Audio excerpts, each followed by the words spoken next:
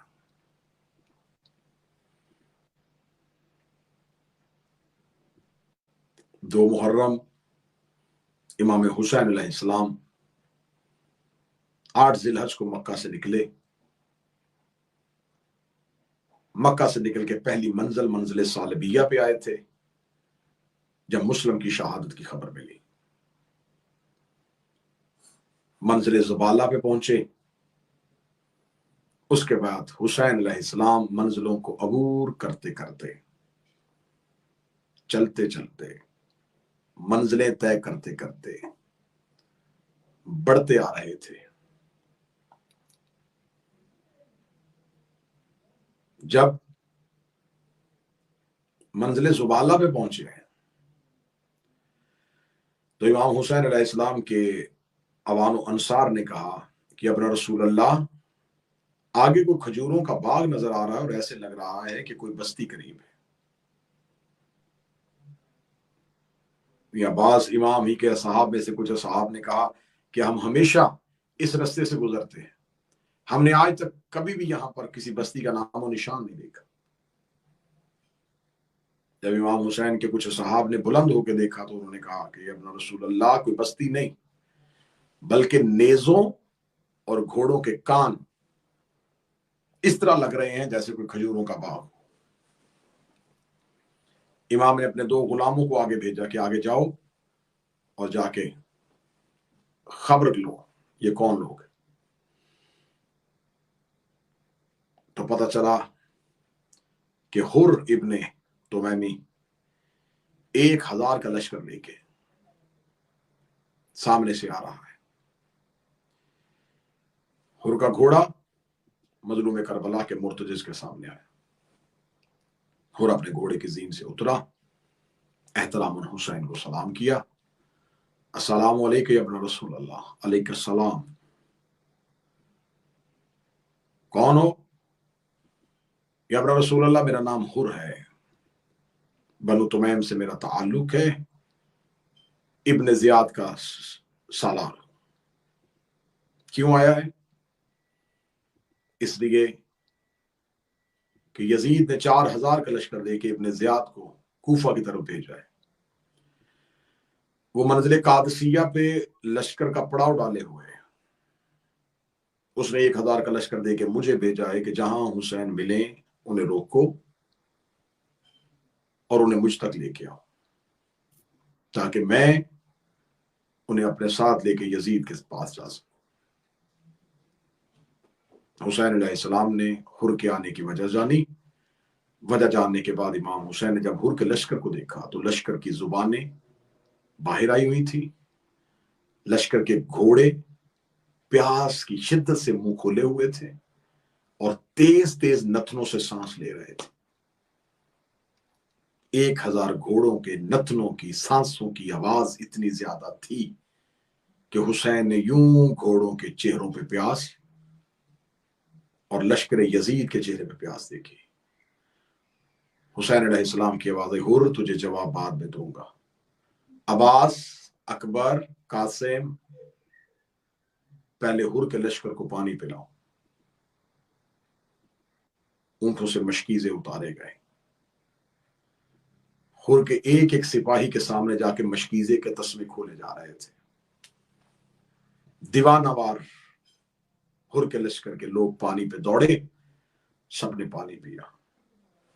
جب 1000 لوگ پانی پی چکے، حسین کی آواز آئی، ان کے گھوڑوں کے آگے پانی رکھو۔ اور مولا حسین کی آواز آئی اپنے سپاہیوں کو، گھوڑے کی فطرت ہے، یہ تھوڑا پانی پینے کے بعد اپنے سر کو اٹھاتا ہے لیکن اسے پیاس ہوتی ہے، یہ صرف پانی اپنے حلق سے گزارنے کے لیے، کیونکہ اس کی گردن لمبی ہے، حلق سے پانی گزارنے کے لیے اپنے سر کو اٹھاتا ہے لیکن اسے پیاس ہوتی ہے۔ جب تک 3 مرتبہ گھوڑا اپنا سر نہ اٹھائے اس کے آگے سے پانی والا برتن نہ اٹھانا۔